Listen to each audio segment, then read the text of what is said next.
للہ رب العالمین والصلاة والسلام علی سید المرسلین اما بعد فاعوذ باللہ من الشیطان الرجیم بسم اللہ الرحمن الرحیم الصلاة والسلام علیک یا رسول اللہ وعلی آلک واصحابک یا حبیب اللہ الصلاة والسلام علیک یا نبی اللہ وعلی آلک واصحابک یا نور اللہ۔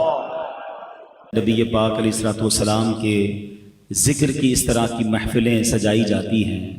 کیا خوبصورت اشعار شاعر لکھتے ہیں کہ محبوب کی محفل کو محبوب سجاتے ہیں، محبوب کی محفل کو محبوب سجاتے ہیں، اور آتے ہیں وہی جن کو سرکار بلاتے ہیں۔ وہ لوگ خدا شاہد قسمت کے سکندر ہیں، وہ لوگ خدا شاہد قسمت کے سکندر ہیں، جو سرور عالم کا میلاد مناتے ہیں۔ اور آقا کی ثنا خوانی دراصل عبادت ہے، آقا کی ثنا خوانی دراصل عبادت ہے۔ ہم نعت کی صورت میں قرآن سناتے ہیں۔ قرآن پاک کو بھی اگر محبت کی نگاہ سے دیکھا جائے تو جا بجا نبی پاک علیہ الصلوۃ والسلام کی نعت ہمیں نظر آتی ہے، پیارے آقا کی شان نظر آتی ہے۔ پنجابی شاعر کہتے ہیں کہ دساں کی میں مصطفیٰ دی کیڑی سونی شان ہے، آپ دی تعریف وچ سارا ہی قرآن ہے، پڑھ کے تو ویکھ جیڑا مرضی سپارا، قسم خدا دی مینوں سب نالو پیارا۔ اللہ نبی پاک کی ثنا خوانی کرنے، ان کا ذکر کرنے کی زندگی بھر توفیق عطا فرمائے، اور اللہ کرے کہ جب زندگی کا آخری وقت آئے اس وقت بھی زبان پر کلمہ طیبہ جاری ہو، نبی پاک کا ذکر جاری ہو کہ میں سو جاؤں یا مصطفیٰ کہتے کہتے، میں سو جاؤں یا مصطفیٰ کہتے کہتے، اور پھر قیامت کے دن کھلے آنکھ صلی اللہ کہتے کہتے۔ درود پاک پڑھنے کے بے شمار فضائل و برکات ہیں۔ ایک بڑا ہی خوبصورت واقعہ، بلکہ کمال کی بات ہے کہ یہ واقعہ ہوا نہیں ہے، ہونے والا ہے، مگر سرکار دو عالم علیہ الصلوۃ والسلام جو اللہ کی عطا سے اللہ نے انہیں اپنی وحی کے ذریعے، اللہ نے اپنی عطاؤں کے ذریعے انہیں وہ نالج عطا فرمائی کہ جب ہم حدیثوں کو پڑھتے ہیں تو ایمان تازہ ہو جاتا ہے۔ نبی پاک نے قیامت کے دن پیش آنے والا ایک واقعہ بیان فرمایا۔ آقا علیہ الصلوۃ والسلام فرماتے ہیں قیامت کا دن ہوگا، حضرت آدم علیہ الصلوۃ والسلام سبز لباس پہنے عرش الہی کے سائے میں تشریف فرما ہوں گے، اور دیکھ رہے ہوں گے کہ ان کی اولاد میں سے کس کس کو جنت میں لے جایا جا رہا ہے، کس کس کو دوزخ میں لے جایا جا رہا ہے۔ آپ ابو البشر ہیں، سب کے والد ہیں، تو ہم سب ان کی اولاد میں سے ہیں۔ ہمیں جو آدمی کہا جاتا ہے نا، اس کی وجہ ایک یہ ہے کہ ہم حضرت آدم کی اولاد سے ہیں۔ وہ قیامت کے دن دیکھ رہے ہوں گے کہ میری اولاد میں سے کون کون جنت میں جا رہا ہے، کون کون دوزخ میں جا رہا ہے۔ اتنے میں حضرت آدم علیہ السلام کی نظر پڑے گی کہ جناب رسول اللہ صلی اللہ تعالی علیہ وسلم کا امتی، اسے فرشتے جہنم کی طرف لے جا رہے ہیں۔ حالانکہ آپ کی امت میں اور بھی، آپ حضرت آدم کی اولاد میں تو بہت سارے نبیوں کی امتیں ہیں، مگر جب سرکار دو عالم علیہ السلام کا امتی جہنم کی طرف جا رہا ہوگا تو حضرت آدم علیہ السلام پکاریں گے یا احمد، یا احمد، نبی پاک کو پکاریں گے۔ سبحان اللہ، نبی پاک علیہ السلام کو جیسے ہی یہ آواز ملے گی، سرکار دو عالم علیہ السلام حضرت آدم علیہ السلام کے پاس پہنچیں گے اور فرمائیں گے لبیک یا ابو البشر، اے ابو البشر فرمائیے کیا فرمانا ہے۔ تو حضرت آدم علیہ السلام کہیں گے کہ یہ آپ کا امتی ہے، فرشتے اسے جہنم کی طرف لے جا رہے ہیں۔ نبی پاک علیہ السلام فرماتے ہیں کہ جب میں یہ سنوں گا تو میں حضرت آدم علیہ السلام کی صدا سن کر فرشتوں کے پاس جاؤں گا، اور آقا فرمائیں گے اے میرے رب کے فرشتوں ٹھہر جاؤ۔ فرشتے عرض کریں گے یا رسول اللہ صلی اللہ علیہ وسلم ہم تو محکوم ہیں، ہمیں جو آرڈر ہوتا ہے ہم وہ کرتے ہیں، ہم اللہ کی نافرمانی تو نہیں کرتے، ہمیں یہ حکم ملا ہے تو ہم فرشتے اس کو لے کر جہنم میں جا رہے ہیں۔ تو اب نبی پاک علیہ السلام اپنے مبارک ہاتھوں سے اپنی داڑھی کو پکڑ کر عرش الہی کی طرف رک کر کے عرض کریں گے اے میرے رب کیا تو نے مجھ سے وعدہ نہیں فرمایا کہ میری امت کے معاملے میں مجھے غمگین نہیں کرے گا؟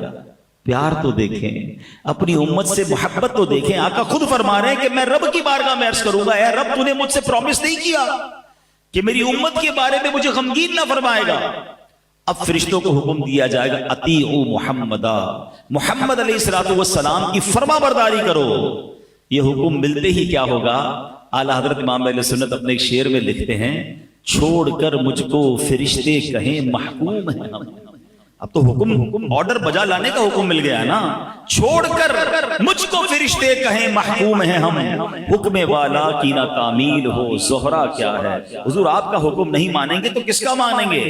اب نبی پاک فرمائیں گے کہ اس بندے کو پھر میزان عمل پر لاؤ، اعمال تولے گئے ہوں گے، رزلٹ اناؤنس ہو گیا ہوگا، گناہ زیادہ ہوں گے، جہنم میں جانے کا فیصلہ ہو گیا ہوگا، مگر آقا فرمائیں گے پھر میزان پر لاؤ، پھر اس کی اعمال تولو۔ اب جب اس کے اعمال تولے جائیں گے تو نبی پاک علیہ الصلوۃ والسلام فرماتے ہیں میں اپنی جیب سے ایک کاغذ کا ٹکڑا نکالوں گا اور اس کی نیکیوں کے پلڑے پر رکھ دوں گا۔ جس کے گناہ زیادہ ہیں، نیکیاں کم ہیں، آقا فرماتے ہیں اب میں اپنی جیب سے ٹکڑا نکالوں گا کاغذ کا اور اس کے نامہ اعمال میں نیکیوں کے پلڑے پر رکھ دوں گا۔ نبی پاک فرماتے ہیں جیسے ہی وہ پرچہ رکھوں گا اس کی نیکیوں کا پلڑا بھاری ہو جائے گا۔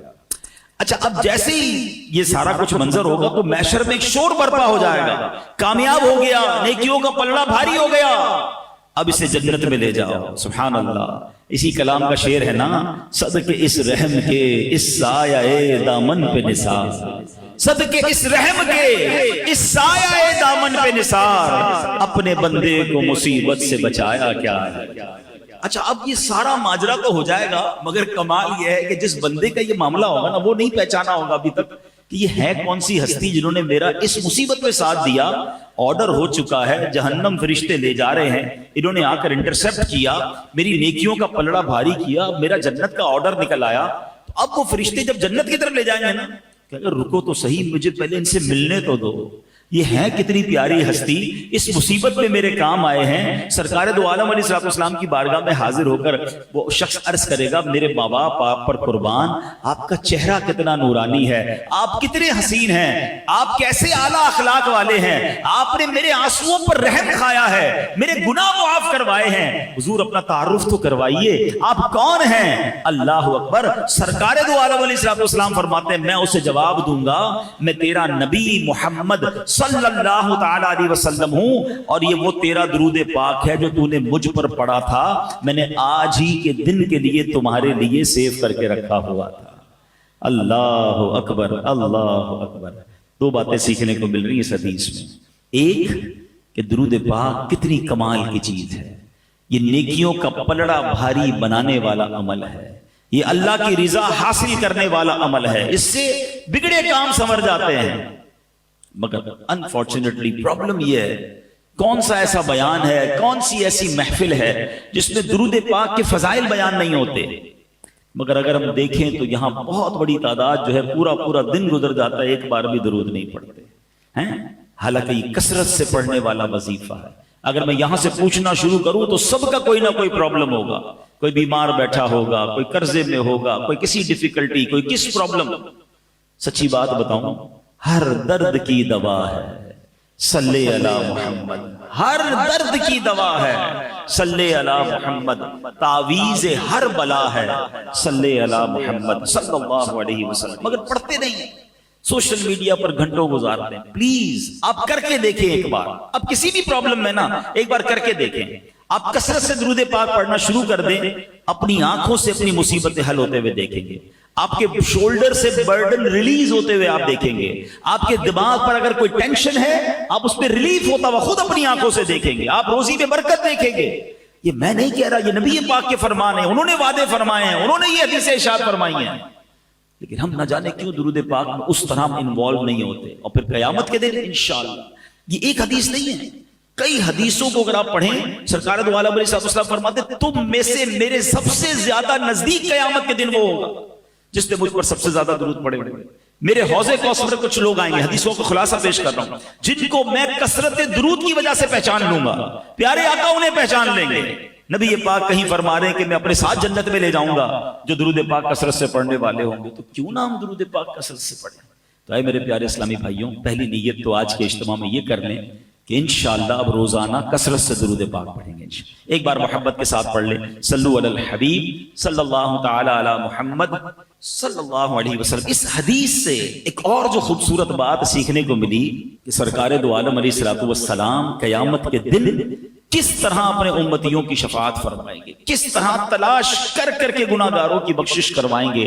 یعنی کتنا پیار ہے انہیں کہ اس دن جب ساری دنیا کے لوگ جمع ہوں گے سرکار دو عالم علیہ الصلوۃ والسلام کو اپنے امتیوں کا خیال ہوگا. نبی پاک کے بہت سارے کمالات، بہت سارے اوصاف ہم نے سنے ہیں، مگر آج پرٹیکولرلی شفاعت مصطفیٰ صلی اللہ علیہ وسلم، یہ کتنا بڑا انعام ہے اس امت پر. یہ نبی پاک پر بھی انعام ہے کہ ان کو قیامت کے دن کیسی عزت کا مقام عطا کیا جائے گا، ہم سنیں گے آگے بیان میں.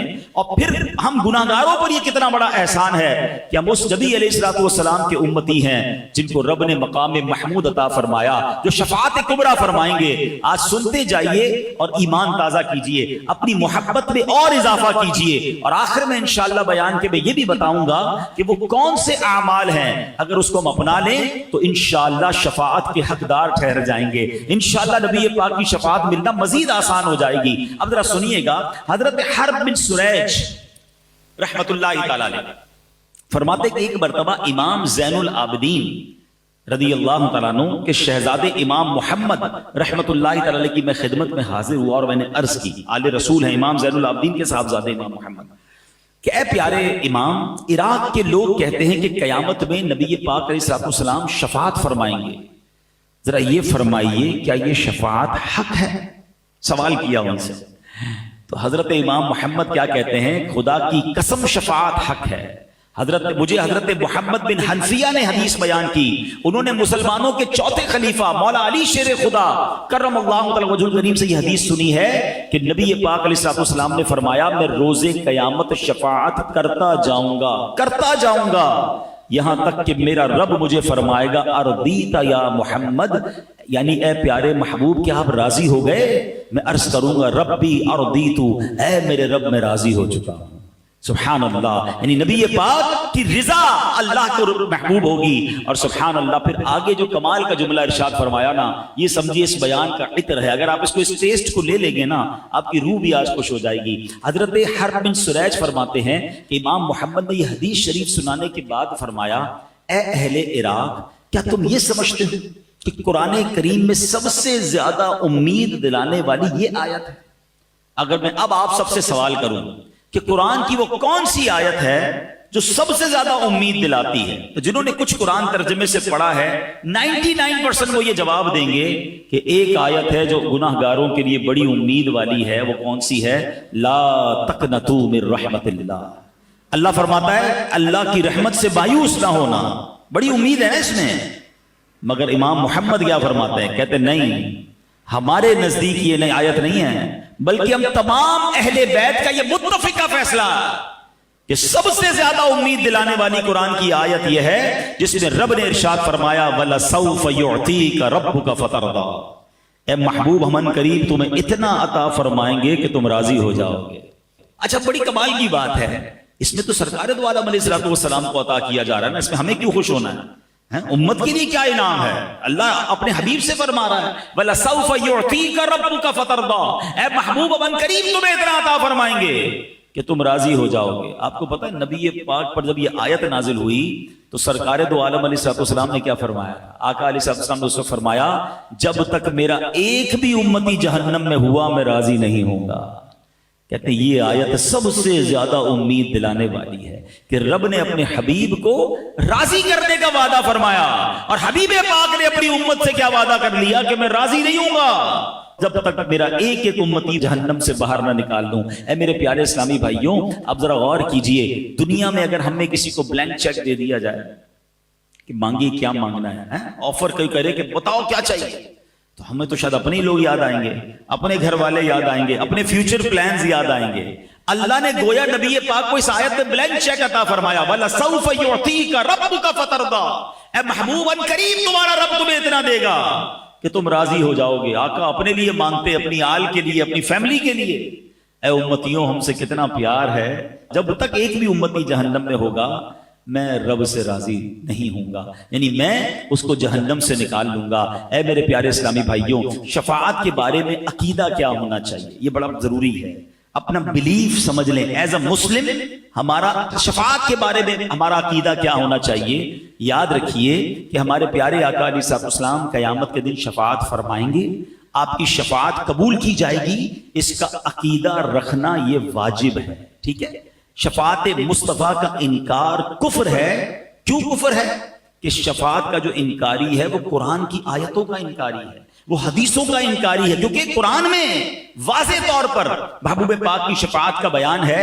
اب میں چند قرآن پاک کی آیتیں اور چند حدیثیں بیان کرتا ہوں کہ کہاں کہاں نبی پاک کی شفاعت کا بیان ہے. ایک تو یہی آیت وَلَسَوْفَ يُعْطِيكَ رَبُّكَ فَتَرْضَىٰ, اے محبوب ان قریب تمہارا رب تمہیں اتنا دے گا کہ تم راضی ہو جاؤ گے. اور نبی پاک کا یہ فرمانا کہ جب تک ایک امتی بھی جہنم میں ہوا میں راضی نہ ہوں گا, یہ پہلی آیت. اب دوسری سنیے, اللہ کریم ارشاد فرماتا ہے 26ویں پارے میں سورہ محمد آیت نمبر 19, ارشاد ہوا وَاسْتَغْفِرْ لِذَنبِكَ وَلِلْمُؤْمِنِينَ وَالْمُؤْمِنَاتِ.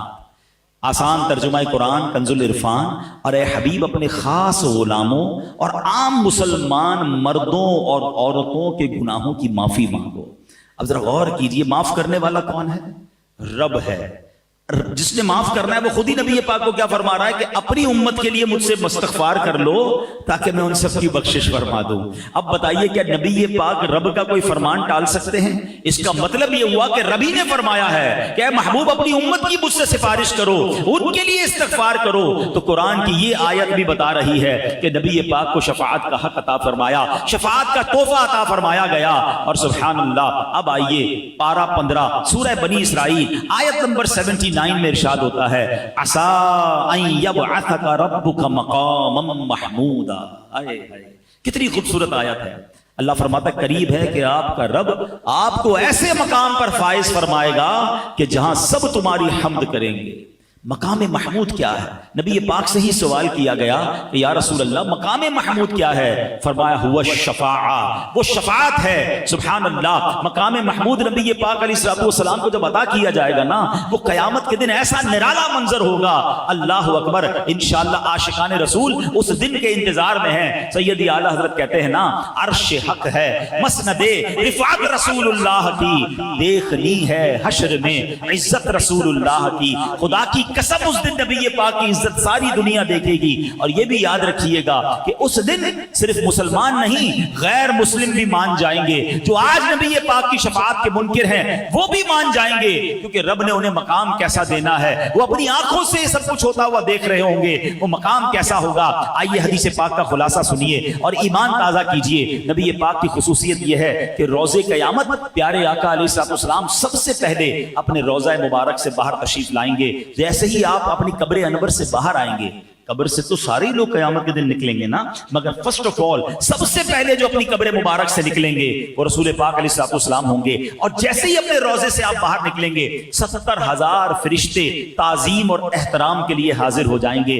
کیا شاندار پروٹوکول ہوگا نبی پاک علیہ الصلوۃ والسلام کا. پھر آپ کی خدمت میں براق پیش کیا جائے گا, جنتی سواری پیش کی جائے گی جس پر سوار ہو کر آپ میدان محشر کو تشریف لائیں گے. اللہ اکبر. اب سنیے نبی پاک کے فرمان, ایمان تازہ ہو جائے گا. آقا فرماتے انا سید ولد آدم یوم القیامہ, قیامت کے دن میں تمام اولاد آدم کا سردار ہوں گا. ایک روایت میں فرمایا انا اولہم خروجا, قیامت کے دن سب سے پہلے میں ہی اپنی قبر انور سے باہر تشریف لاؤں گا. وانا قائدہم اذا وفدوا, جب سب بارگاہ الہی میں پیش ہوں گے میں سب کا پیشوا ہوں گا. وانا خطیبہم اذا انصتوا, جب سارے لوگ خاموش ہو جائیں گے کسی میں جرت نہیں ہوگی بات کرنے کی, میں خطیب ہوں گا. وانا مستشفعہم اذا حبسوا, جب انہیں روک لیا جائے گا حساب شروع نہیں ہو رہا ہوگا میں ان کی شفاعت کروں گا. وَأَنَا مُبَشِّرُهُمْ إِذَا أَيْئِسُوا, جب سب مایوس ہوں گے میں انہیں خوشخبری سناؤں گا. الکرامۃ والمفاتیح یومئذ بیدی, اس دن بزرگی اور عزت بھی میری ہوگی اور جنت کی چابیاں بھی میرے ہاتھ میں ہوں گی.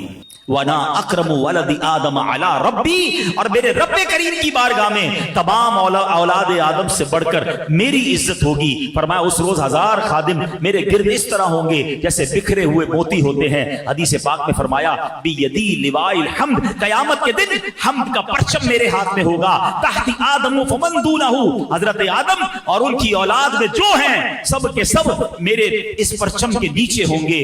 اللہ اکبر. اب ذرا غور کیجئے اللہ نے کیسے ایسا مقام عطا فرمایا ہوگا. یاد رکھیے جب یہ مقام محمود دیکھیں گے اپنے تو اپنے پرائے بھی مانیں گے, مگر اس دن کا ماننا کام نہ آئے گا کہ اس دن تو وہ دیکھ کر مانیں گے نا. ارے ماننا آج ہے, عزت آج کرنی ہے, عقیدہ آج مضبوط کرنا ہے. یہی بات تو سیدی اعلیٰ حضرت لکھتے ہیں کہ آج لے ان کی پناہ, آج مدد مانگ ان سے, آج لے ان کی پناہ, آج مدد مانگ ان سے, پھر نہ مانیں گے قیامت میں اگر مان گیا. قیامت میں تو غیر مسلم بھی مان جائیں گے جب ایسا مقام دیکھیں گے. اب تصور کیجئے وہ کیسا دن ہوگا, زمین تانبے کی ہوگی, لوگ اپنے پسینے میں ڈبکیاں کھا رہے ہوں گے, انتظار ہوگا کہ ختم نہیں ہو رہا ہوگا. کبھی گرمی کے اندر ہمیں کوئی 5-10 منٹ باہر کھڑا کر دے اور کہے جناب 10 منٹ رکیے اور 10 منٹ بعد آئیے گا, وہ 10 منٹ نہیں کٹتے ہیں کیونکہ پسینے سے بندہ شرابور ہو جاتا ہے, بندہ فوراً کوئی سایہ ڈھونڈتا ہے. مگر اس دن اللہ کے عرش کے سوا کوئی سایہ نہ ہوگا. اب کیا ہوگا جب بہت گرمی لگے گی, بہت ٹائم گزر جائے گا, تو اہل محشر آپس میں مشورہ کریں گے کہ کچھ تو کرو, کسی سے تو بات کرو, حساب کتاب ہی شروع ہو جائے. کھڑے کھڑے جناب گرمی میں سارے تھک گئے. اب جناب سب مل کر حضرت آدم علیہ السلام کے پاس جائیں گے. جب حضرت آدم کے پاس جائیں گے نا تو جا کر کہیں گے اے ابو البشر, آپ سب سے پہلے دنیا میں آئے ہیں, آپ اللہ کی بارگاہ میں سفارش کریں اور ہمارے اس مصیبت سے ہماری نجات دلائیں. کیا ہوگا؟ حضرت آدم کہیں گے نفسی نفسی اذهبوا الی غیری. آج جیسا رب نے غضب کیا ہے پہلے ایسا غضب کبھی نہ کیا ہوگا, کسی اور کے پاس جاؤ. یہ سارے محشر کے لوگ ڈھونڈتے ڈھونڈتے حضرت نوح علیہ السلام کے پاس پہنچیں گے. اے نوح, آپ آدم میں ثانی ہیں, آپ اللہ کی بارگاہ میں, آپ نجی اللہ ہیں, آپ اللہ کی بارگاہ میں ہماری سفارش کریں. آپ فرمائیں گے اذهبوا الی غیری نفسی نفسی. آج رب نے جیسا غضب کیا ایسا پہلے کبھی نہیں کیا. اہل محشر پھر تلاش کرتے ہوئے حضرت ابراہیم کے پاس آئیں گے. آپ تو خلیل اللہ ہیں, اللہ کے دوست ہیں, آپ اللہ سے عرض کریں. وہ بھی کہیں گے اذهبوا الی غیری. اس کے بعد حضرت عیسیٰ علیہ السلام کے پاس آئیں گے, وہ بھی منع کر دیں گے. آخر اہل محشر کہیں گے ہمیں کوئی راستہ تو بتا دیں, کوئی کلو تو دے دیں, ہم جائیں تو کس کے پاس جائیں. جب یہ سب گھوم پھر کر حضرت عیسیٰ کے پاس آئیں گے نا, حضرت عیسیٰ کہیں گے ایک ہی شخصیت ہے جو آج مدد کر سکتی ہے, وہ اللہ کے آخری نبی ہیں, وہ رحمت للعالمین ہیں, جناب رسول اللہ صلی اللہ علیہ وسلم کے پاس چلے جاؤ, آج وہ تمہاری مدد کریں گے, انہی کے ہاتھ میں شفاعت کا دروازہ ہے. اللہ اکبر. اب یہ اہل محشر جب حضرت جناب رسول اللہ صلی اللہ علیہ وسلم کے پاس آئیں گے تو میرے آقا علیہ السلام یہ نہ کہیں گے اذهبوا الی غیری. آقا فرمائیں گے انا لہا انا صاحبکم, آؤ میرے غلاموں, آج میں اسی دن کے لیے ہوں. سبحان اللہ. اسی منظر کو کس خوبصورت انداز میں مولانا حسن رضا خان صاحب لکھتے ہیں نا, وہ لکھتے ہیں کہیں گے اور نبی اذهبوا الی غیری, کہیں گے اور نبی اذهبوا الی غیری. میرے حضور کے لب پر انا لہا ہوگا, میرے حضور کے لب پر انا لہا ہوگا. دکھائی جائے گی محشر میں شان محبوبی کہ آپ ہی کی خوشی آپ کا کہا ہوگا. اب کیا ہوگا ذرا سنیے. نبی پاک کے پاس جب اہل محشر پہنچیں گے نا تو اب نبی پاک سجدہ کریں گے. پہلے ذرا یہاں رک جائیں. ایک اور خوبصورت سوال, very beautiful question, relevant question دماغ میں آتا ہے کہ یہ حدیثوں کے ذریعے پتہ تو چل گیا کہ شفاعت تو نبی پاک نے کرنی ہے, آخری نبی علیہ السلام نے کرنی ہے, تو ہم تو نہیں جائیں گے پھر حضرت آدم کے پاس, ہم تو نہیں جائیں گے حضرت نوح کے پاس, ہم تو سارے مل کر پہلے ہی پہنچ جائیں گے. ہم نے KDA میں بیان سنا تھا, ہمیں پتا تھا حدیث میں یہی ہے کہ آخر میں جانا رسول پاک علیہ السلام کے پاس ہے, تو ہم ڈائریکٹ چلے جائیں گے. علماء کہتے ہیں ٹھیک ہے حدیثوں میں یہ سارا تصور اور ساری بات بتا دی گئی ہے, مگر اس دن اہل محشر سارے ہی بھول جائیں گے, سب یہ کام کریں گے. اور اس کی ایک ریزن ہے, اس کی ایک وجہ ہے. اس کو ایک اور لاجک سے سمجھ لیں. ہم سب کو قبر کے سوالات پتہ ہیں اور سب کو جوابات بھی پتہ ہیں, تو بندہ بولے مسئلہ ہی کوئی نہیں, اب تو پیپر آؤٹ ہو گیا. مرنے کے بعد قبر میں جائیں گے, پوچھا جائے گا مر ربک کا, میں کہہ دوں گا اللہ رب ہے. ما دینوں کا کہوں گا اسلام دین ہے. ما کنت تقول فی حق ھذا الرجل, جب پیارا سا چہرہ دکھایا جائے گا کہہ دوں گا یہ رسول اللہ ہے. آسان ہو گیا نا, پیپر آؤٹ ہے, پھر کیسے فیل ہوں گا. علماء کہتے ہیں حدیثوں میں سوال بھی بتا دیے, جواب بھی بتا دیے, مگر جواب وہی دے گا جس سے رب راضی ہوگا, جس کے اعمال اچھے ہوں گے, ورنہ وہ بھول جائے گا. تو یہ محشر کے دن یہ سارا پروٹوکول کیوں کیا گیا؟ اے ہائے, جب بات سمجھ رہا ہے نا, عشق کی گتھی سلجھ جائے تو بریلی کے تاجدار سلجھاتے ہیں. امام اہل سنت نے کمال کر دیا, ایک شعر میں سارا فلسفہ بیان کر دیا. وہ کہتے ہیں خلیل و نجی مسیح و صفی, سبھی سے کہیں بھی بنی, سب کے پاس گئے نا, کئی بات بنی.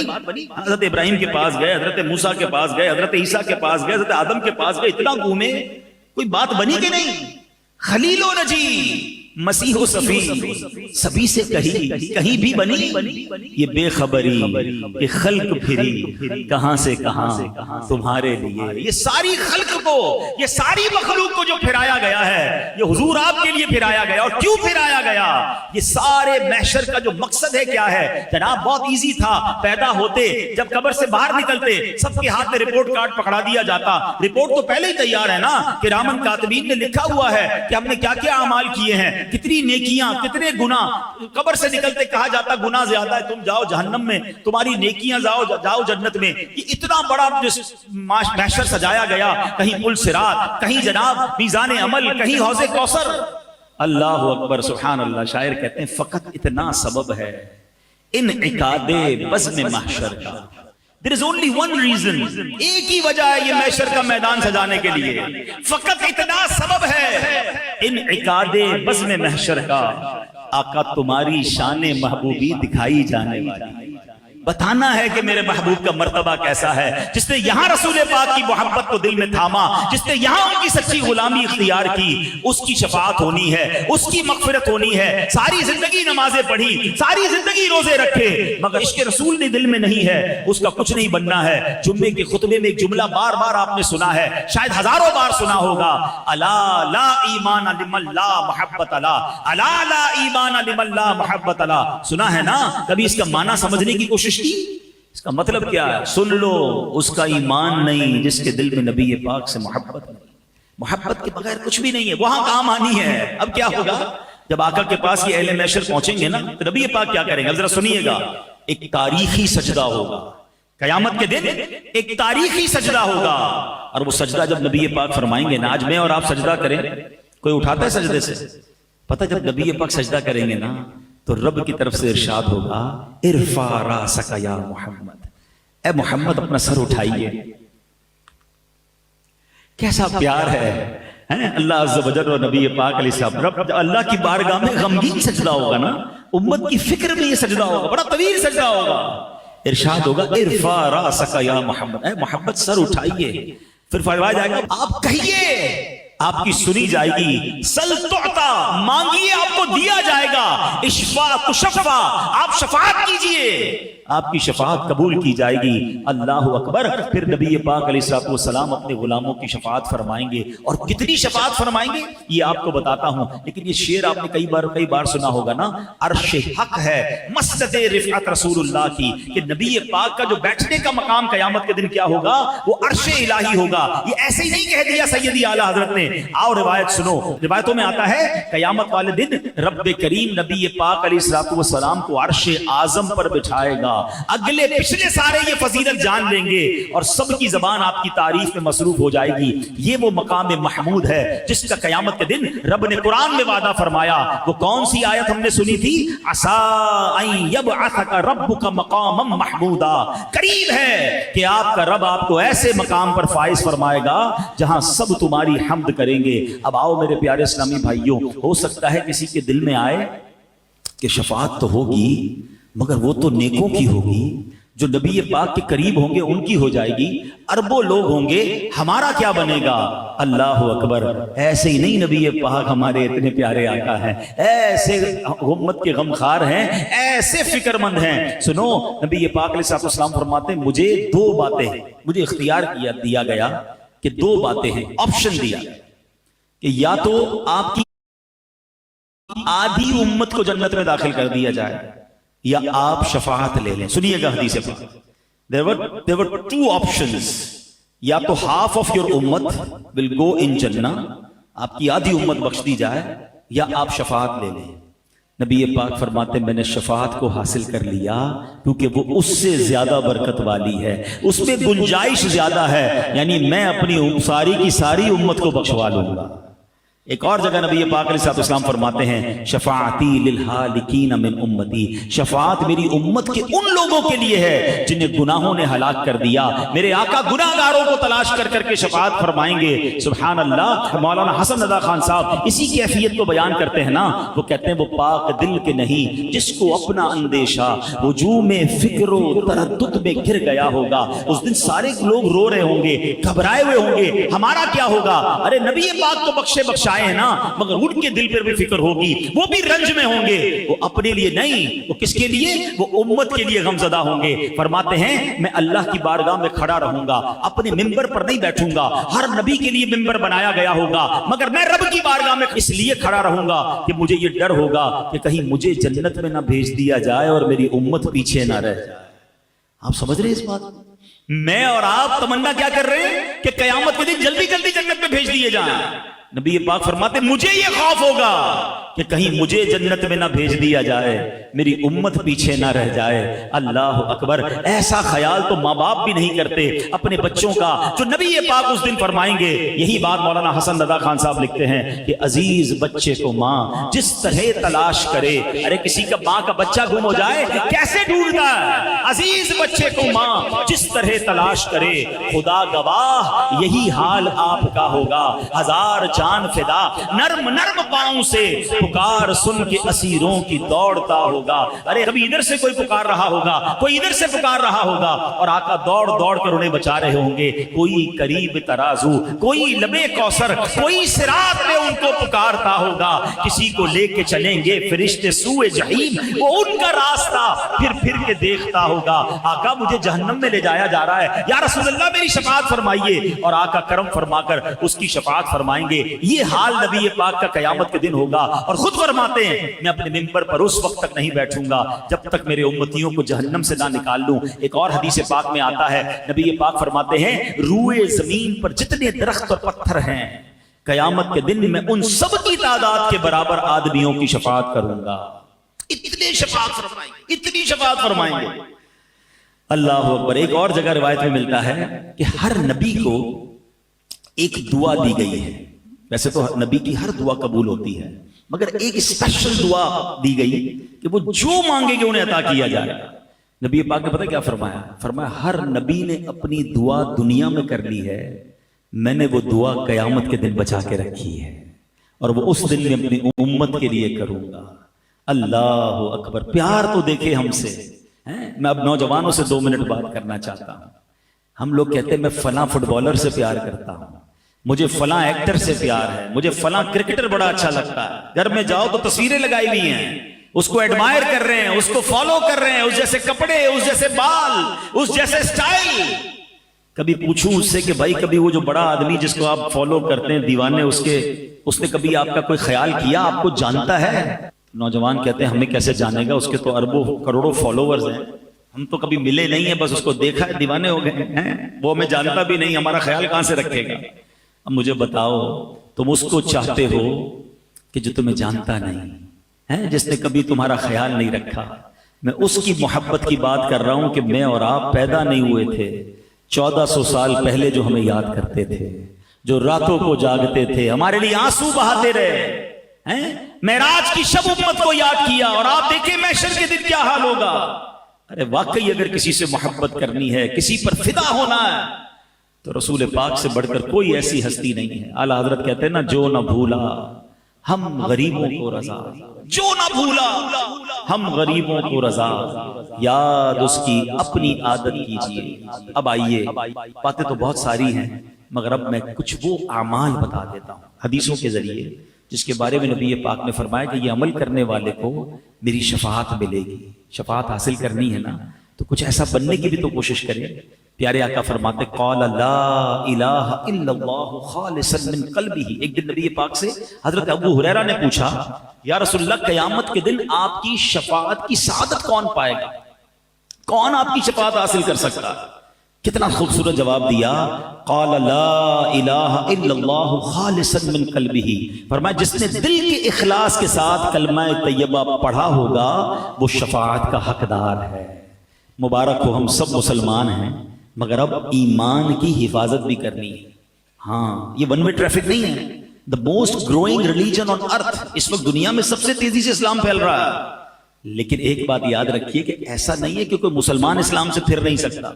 قرآن کیا کہتا ہے؟ یا ایھا الذین آمنوا اتقوا اللہ حق تقاتہ ولا تموتن الا وانتم مسلمون. اے ایمان والو اللہ سے ڈرو جیسا کہ ڈرنے کا حق ہے، اور مت مرنا نہیں مگر مسلمان. دیر از اے بگ کوسچن. شروع میں کہا جا رہا ہے ایمان والو، تو ایمان والو تو موت پہ مرے گا. ہمارا تو کانسیپٹ یہی ہے نا کہ بھائی مسلمان ہو گیا اب کیا ہے، اب تو انشاءاللہ ایمان کے ساتھ جائیں گے. نہیں، قرآن وارن کر رہا ہے ولا تموتن الا وانتم مسلمون، مت مرنا مگر مسلمان. It means there is some type of doubt کہ ایمان مرنے سے پہلے چھینا جا سکتا ہے. آپ کو پتا ہے سرکار دو عالم علیہ الصلوۃ والسلام کے صدقے ہمیں ایمان ملا ہے نا. نعت میں پڑھتے نا، تیرے صدقے میں آقا سارے جہاں کو دین ملا. مگر وہ کیا دعا کرتے؟ یا مقلب القلوب ثبت قلبی علی دینک. اے دلوں کو پھیرنے والے، میرے دل کو اپنے دین پر ثابت قدمی عطا فرما. تو پلیز دو باتیں کرنی. ایک تو ایمان کی فکر کرنی ہے، ایمان کی حفاظت کے لیے دعا کریں، کچھ تھوڑی سی فکر کریں. آپ کی قیمتی گاڑی ہے، قیمتی موبائل ہے، قیمتی اشیاء ہے، اس کی حفاظت کی فکر کرتے ہو. سب سے زیادہ قیمتی کیا ہے میرے اور آپ کے پاس؟ وہ ایمان ہے. اور ایمان بہت سارے طریقوں سے چھن سکتا ہے. ایک تو یہ ہے کہ بندہ دعا کرے. اس کی وجہ کیا ہے کہ ہمارا سب سے بڑا دشمن کون؟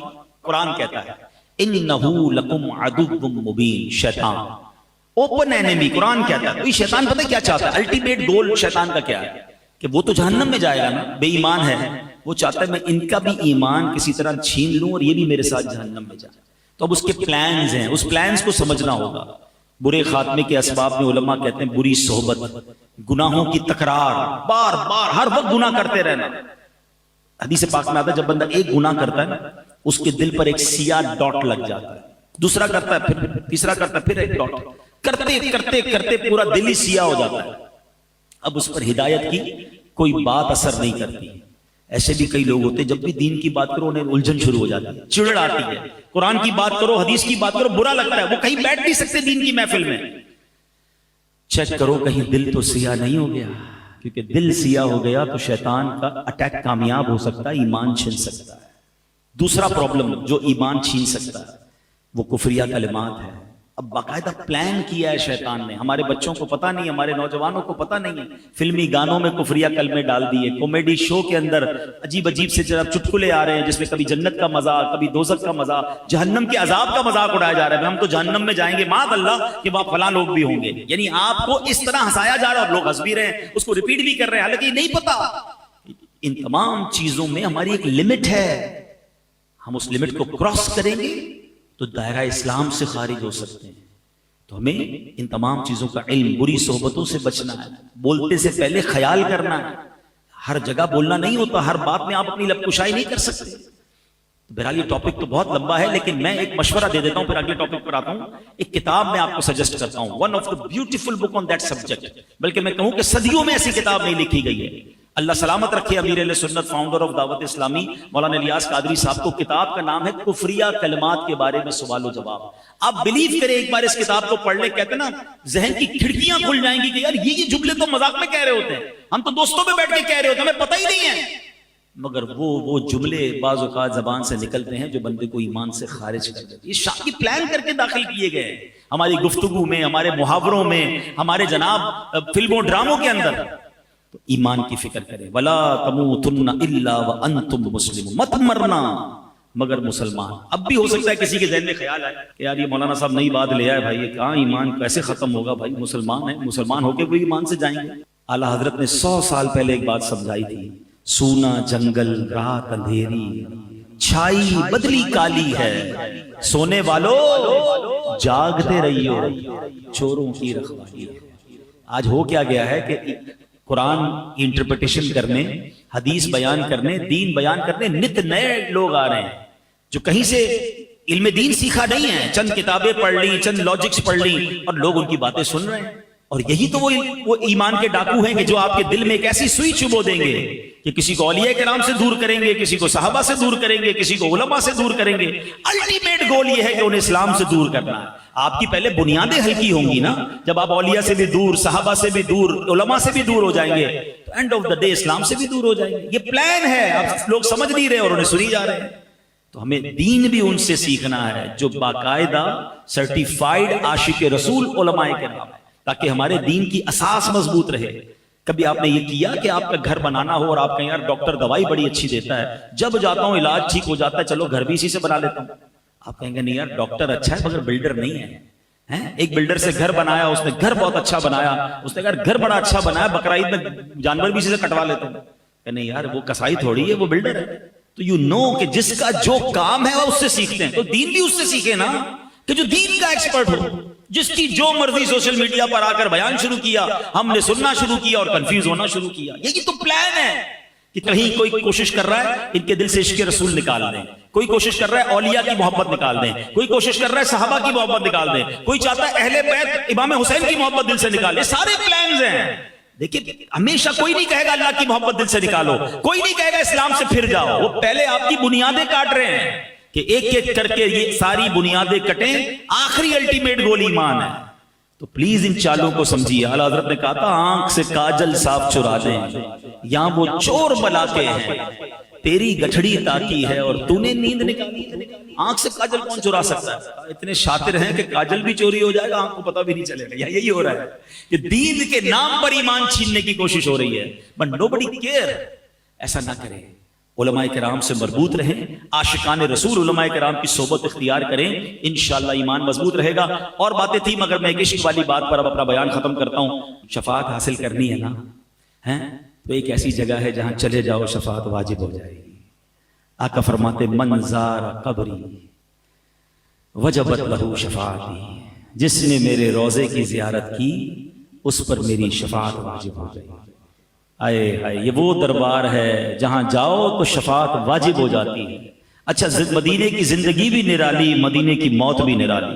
آقا فرماتے تم میں سے جس سے ہو سکے مدینے میں مرے، کہ جو مدینے میں مرے گا میں اس کی شفاعت کروں گا، ادھر کی موت بھی نرالی۔ اعلیٰ حضرت کہتے ہیں نا طیبہ میں مر کے ٹھنڈے چلے جاؤ آنکھیں بند، سیدھی سڑک یہ شہر شفاعت نگر کی ہے۔ تو مدینے جایا کیجیے اور یاد رکھیے، اس کی تڑپ رکھیے، اس کی دعا کیجیے، اس کی التجا کیجیے۔ اگر کوئی مجھے غریب سن رہا ہے نا اور اب دل میں یہ خیال آ رہا ہے کہ یار مدینے تو امیر جا سکتے ہیں، اتنے سارے پیسے، پاسپورٹ، ٹکٹ، تو یہ آپ کی بھول ہے۔ مدینہ پیسے سے نہیں جاتا بندہ۔ ہاں میں نے اربوں پتی دیکھے ہیں، ساری دنیا دیکھی ہے، مدینہ نہیں دیکھا۔ اور کئی غریب دیکھے ہیں جن کے پاس رہنے کو گھر نہیں ہے، آقا نے کئی بار انہیں مدینہ دکھا دیا ہے۔ کہاں کا منصب، کہاں کی دولت، قسم خدا کی ہے یہ حقیقت، جنہیں بلایا ہے مصطفیٰ وہی مدینے کو جا رہے۔ مدینے جانے کے بہانے ڈھونڈا کر، ہاں مدینے نہ جانے کے بہانے نہیں ڈھونڈا کر۔ لوگ کہتے ہیں یار ابھی ذرا کاروبار سیٹ ہو جائے، تھوڑی بچی کی شادی ہو جائے، فلاں کام اٹکا ہے، جیسے ٹھیک ہوگا پھر جاؤں گا عمرہ کرنے، پھر جاؤں گا حج کرنے، پھر جاؤں گا مدینے۔ اعلیٰ حضرت کہتے ہیں نا پھر نہ کروٹ لی مدینے کی طرف، پھر نہ کروٹ لی مدینے کی طرف، ارے چل جھوٹے بہانے وہاں کے لیے تو بہانہ تلاش کرے۔ آپ کو مثال کے طور پر کوئی پلاٹ پسند آ جائے، آپ گھر کی کوئی چیز بیچ کے پلاٹ لے لیتے ہیں، کوئی گاڑی خریدی ہے، بندہ کہتا ہے زیور بیچ لو گاڑی لینا ہے۔ مدینے کے لیے بھی ایسے ہی کیا کرو، کچھ آگے پیچھے کرنا بھی پڑے نا، چلے جایا کرو مدینے۔ ہاں اور یہ نہ سوچو یہ کام سدھرے گا پھر جاؤں گا، یہ کام نپٹے گا پھر جاؤں گا۔ ارے ادھر جاؤ، سارے کام نپٹتی ادھر سے ہیں، مٹتے ہیں جہاں بھر کے آلام مدینے میں، بگڑے ہوئے بنتے ہیں سب کام مدینے۔ میں نے امیروں سے زیادہ سخی غریبوں کو دیکھا ہے، کچھ غریب تو کمال کرتے ہیں۔ اور صحیح بتاؤں، جیسا غریب مدینے پہنچتا ہے نا اس کا صدقہ مل جائے۔ میں کئی ایسے غریبوں کو دیکھا، ایک بار میں نے ایک سے پوچھا، میں نے کہا یار مدینے آئے ہو کیسے آئے؟ کہتے جوڑ کے جو کچھ تھا نا سب خرچ کر دی۔ میں نے کچھ بھی نہیں، بولے کچھ بھی نہیں، جو تھا کچھ چیزیں تھی وہ بھی بیچ دی۔ میں نے کہا اب کہتے لینے آیا ہوں، خالی کر کے آیا ہوں، اب لینے آیا ہوں، اور اس گلی میں آیا ہوں کہ اس گلی کا گدا ہوں میں جس میں مانگتے تاجدار کرتے. یہ کمال کرتے ہیں, یہ سب کچھ ختم کر کے پہنچ جاتے ہیں مکے مدینے. اب بھر کے آتے ہیں. امیر یہی سوچتا رہتا ہے 3 لاکھ کا ٹکٹ ہو گیا, 50,000 کا ویزا ہو گیا, ابھی اتنے, حالانکہ کروڑوں لاکھوں روپے ادھر ادھر خرچ ہو رہے ہوں گے. مکے مدینے حج کا خرچہ ہی چبھ رہا ہوتا ہے ان کو. یہ مت کرنا, یہ رہ جائے گا اور یہ نصیب والوں کو ملتا ہے. شوق پیدا کرے دل میں, ایسا شوق آ جائے کہ زندگی کا سب سے بڑا شوق یہی بن جائے. وہ پنجابی شاعر کہتے ہیں نا, مینوں شوق مدینے جاون دا, میرے دل وچ حسرت ہور نہیں, آقا تیری مرضی ہے ساڈا تے کوئی زور نہیں. ہمارا کوئی زور نہیں. کروڑوں روپے ہوں آپ کے پاس, اگر بلاوا نہیں تو نہیں جا سکتے. بس مانگتے رہیں, عرض کرتے رہیں. اور خدا کی قسم دنیا میں کئی شہر ہیں جو آپ 2 4 5 بار کے بعد دیکھنا نہیں چاہتے. بندے کی فیوریٹ جگہ بھی ہونا, بندہ کہتا ہے دیکھ لیا یار اب کہیں اور چلو. کتنی بار جائیں اس ملک میں, کتنی بار جائیں اس شہر میں, مگر مدینہ وہ شہر ہے کہ 1000 بار دیکھے جی نہیں بھرتا. بلکہ سچی بات یہ, جس نے جتنا دیکھا ہے نا وہ اتنا تڑپتا ہے. نہ دیکھنے والا بھی تڑپ رہا ہے, دیکھنے والا زیادہ تڑپ رہا ہے. شربت دید نے ایک آگ لگائی دل میں, تپش دل کو بڑھایا ہے بجھانے. کیسی گلیاں اور کیسی فضائیں ہیں. صحابہ نے تو نبی پاک کی خوشبو سونگی تھی نا. آقا کے جسم سے مشک سے زیادہ خوشبو پیاری آتی تھی. اور صحابہ کرام گلی کے کنارے کھڑے ہو کر پہچان لیتے تھے کہ نبی پاک یہاں سے گزرے ہیں. مگر سچی بات یہ ہے 1450 سال ہو گئے, کسی عاشق رسول کی آنکھوں پر پٹی باندھیں, ہاں اس کو مدینے لے جائیں, بتائیں نا کہاں لے جا رہے ہیں. اگر وائرس نہیں ہے نا ناک میں, پہلے آئے تھے نا کووڈ وائرس, سونگنے کی صلاحیت ختم ہو گئی تھی. اگر اب بھی کچھ لوگوں کے عجیب عجیب وائرس ہوتے ہیں, عشق رسول ہے, اگر عشق رسول ہے تو پھر کیا ہوگا. آنکھوں پہ پٹی باندھ کر مدینے لے جائیں, وہ بتائے گا. عرصہ ہوا طیبہ کی گلیوں سے وہ گزرے ہیں. اتنا عرصہ, more than 1400 years ago. عرصہ ہوا طیبہ کی گلیوں سے وہ گزرے ہیں, اس وقت بھی گلیوں میں خوشبو ہے پسینے کی. آج بھی مدینے کی گلیاں بتا رہی ہیں کہ کس کا مسکن ہے, کس کا شہر ہے. تو مدینے جایا کرو, اس کی تڑپ دل میں رکھیں, درود پاک کی کثرت کریں, کیونکہ وہاں شفاعت ملتی ہے. من زار قبری وجبت لہو شفاعت. آقا فرماتے جس نے میرے روضے کی زیارت کی اس پر میری شفاعت واجب ہو گئی. اللہ بار بار مکہ پاک مدینہ طیبہ کی حاضری نصیب فرمائے. ہم سب کو نبی پاک سے سچی محبت عطا فرمائے. وہ اعمال کرنا نصیب فرمائے جو نبی پاک کی رضا والے ہیں. ان اعمال سے بچائے جس سے آقا راضی ہو جاتے ہیں. ایک عمل بتا دیتا ہوں جو نبی پاک کی ناراضی والا سبب عمل ہے.